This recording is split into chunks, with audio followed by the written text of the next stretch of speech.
Hey, what's up, everybody? Kendrick Dish here, co-founder of Vertical River and the guy behind Kendrick Dish Creative.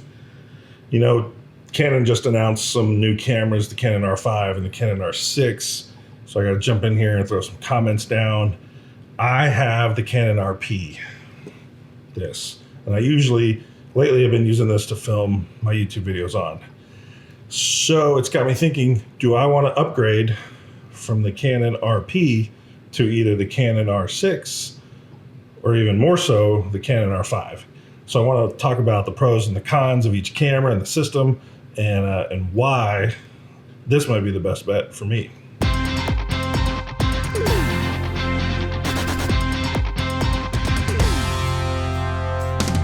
So anyway, this is the Canon RP.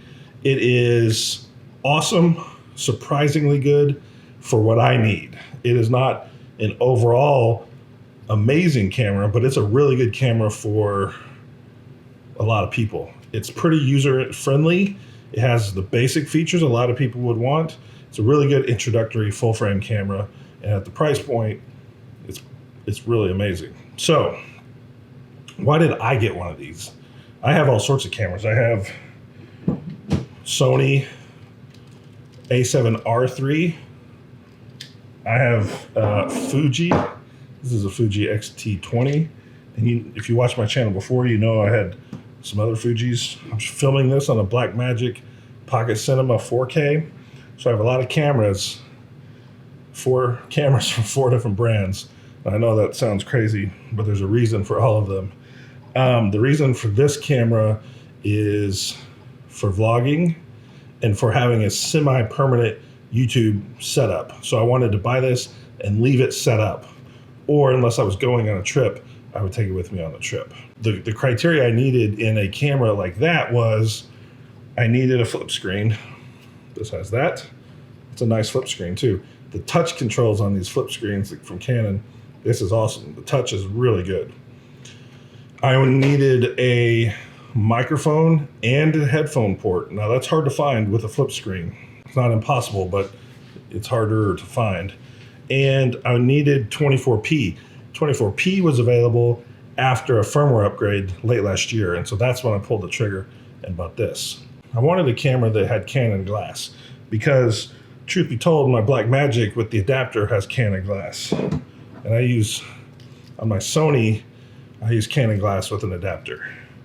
So I have Canon glass, and I didn't want to buy another camera that had some other glass. So I was, again, here I'm using the adapter to adapt from the RF mount to the EF mount.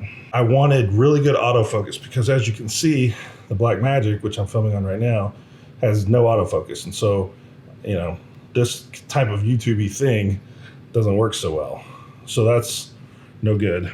And it didn't need 4K. I don't film in 4K for YouTube, and I don't film much in 120p. 120p would have been nice, but I don't need it for YouTube.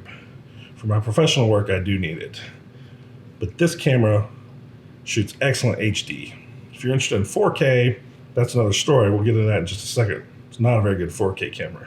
The digital image stabilization in this camera was pretty good.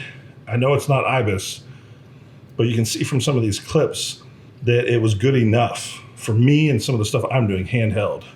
Am I excited about IBIS and the R6? Absolutely, yes. The digital image stabilization on this camera was surprisingly good. It's full frame, which means more shallow depth of field, and also for vlogging, it's easier to do the wider angles. You don't have to have the most expensive glass. You can get a wider field of view with a more standard lens. And, you know, the RP has more megapixels than the R6. So you get more resolution in your images. So that's important to some people. It's actually important to me for photography. But again, I don't use this camera for photography. When I need megapixels, that's why I have the Sony A7R3, which is 42 megapixels. And since I do a lot of product photography and architecture photography, I want all the megapixels I can get for retouching. And so this guy works really well for that. That's why I have it. But it makes me interested in the R5. The R5 has 45 megapixels. Another difference between the RP and the R6 is the RP has a mini HDMI port, and the R5 and the R6 both have a micro HDMI port. And that's a pretty bum situation, I think. Those little ports are so weak. They're so bendy and able to break. I don't trust them. I'd rather have a full-size HDMI port like the Blackmagic has, but it's also a humongous camera. Those are a couple of the pros of the RP. Some of the cons of the RP, like we talked about already, the 4K in this camera is not very good. First off, it's cropped. It's a crop of 1.7. So it's a big crop. It has bad rolling shutter, and the autofocus doesn't work. The dual pixel autofocus doesn't work in the 4K mode. So all the great reasons that this camera has, like the 4K just isn't one of them. So if you're interested in 4K, honestly, probably pass on this camera. A lot of people say that the RP has lower image quality in the RAWs than it ought to, or the other cameras have. If you're doing a lot of photography, this might not be the camera for you for that reason. But since I don't do a lot of photography on this, it's fine with me. One other negative about the RP is that it uses a smaller battery. It uses these smaller batteries that are not standard across other Canon cameras. And so I don't have a pile of them laying around. I only have two, and then I have an adapter to get me to much larger batteries that I use for the permanent setup in my, right over there in my YouTube studio. So that's a lot of the pros and cons of the RP. Let's compare it to the R6 and figure out what's better about the R6 and the reasons you might want to upgrade from the RP to the R6. The 5-axis image stabilization in the R6 is a big deal. I think it's actually the first time that Canon is offering in-body image stabilization in one of their cameras. So that's huge. And tests will determine how good it is, but that's a big, they're saying 8 stops of image stabilization when paired with the right lenses. So that's pretty amazing. I hope that turns out that we never need a tripod again. We'll see. But the RP does not have that. The R6 has 4K 60 frames per second with a new improved dual pixel autofocus. They call it dual pixel autofocus 2. And the dual pixel autofocus is really good. So I'm excited that it's even better. That's a big reason to upgrade. One other great thing about the R6 is it has dual card slots. The Canon RP only has one card slot, and it's in the battery compartment, which is not the greatest. I don't love that it's here, but I've survived this long. But the dual card slots on the side, that's awesome. I like that in the R6. I mean, the RP has a little directional pad, and the R6 has a control wheel. I really like the control wheel better. It reminds me actually of the Canon 20D that is what I started with. So I like the control wheel, and I'm glad it's coming back on the R6. As a full-frame camera, the R6 does not crop the image, except actually just a tiny little bit. And it's not going to make a difference to me, but to be technically accurate, it is a small, slight crop, but it's not going to be a big deal to hardly anybody. If you're looking at the RP or the R6, I think the R6 is going to have better image quality in the RAW files. And I also think the R6 is going to have better image quality in low light. But the RP is going to have more megapixels. So it's a trade-off between what kind of work that you do. There's a couple reasons I can think of that you might want the RP instead of the R6. First off, it's the cost. That camera is $1,500 more expensive than this camera. So you got to think about all those features that you're gaining and figure out if it's worth it to you to spend an extra $1,500. To me, I'm not sure yet. It may not be for what I need it for. It's only 20 megapixels.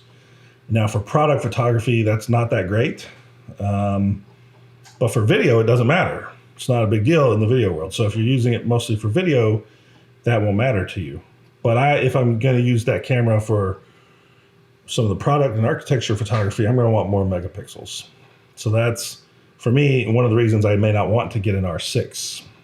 The micro HDMI port on the R6 is annoying, but it's not a deal breaker. Another reason you may want the R6 over the RP is if you're interested in the fast burst rate. The R6 can shoot up to 20 frames per second with the electronic shutter, this RP can only go up to 8.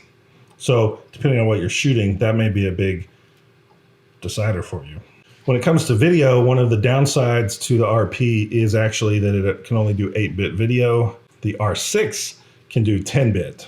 And that's important for me. It's better to have more of that data. The 422 10-bit is what I want to have every time, and can't do it here.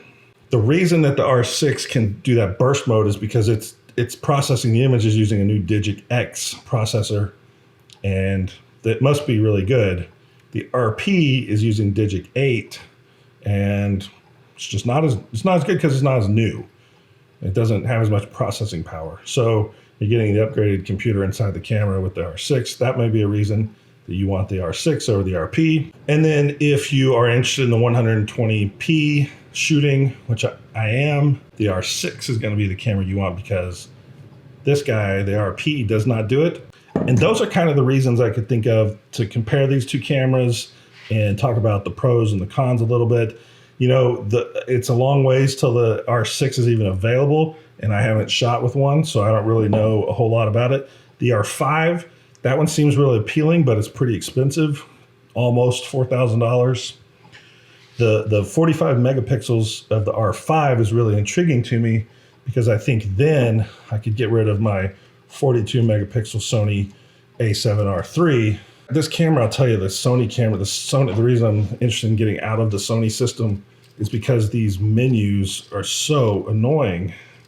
It takes forever to cycle through, and I just found the whole user experience on this camera to be really annoying. But I will say that the quality on this is really good, and I've been really impressed with this camera. So it's going to take a lot to pull me away from it. It has to be the right camera at the right time. Okay, well, that's it. I hope that this quick little comparison of like why you might want this camera, why you might want that camera is helpful to you as you decide what cameras you want to buy. I am always happy to try and chime in here with some questions and some answers and talk about cameras. I always do that. I talk about cameras, computers, software, workflows, some business stuff, and a lot of my videos are about camera bags and backpacks and travel bags, because that's what I'm into. So if you like all that, hit the subscribe button.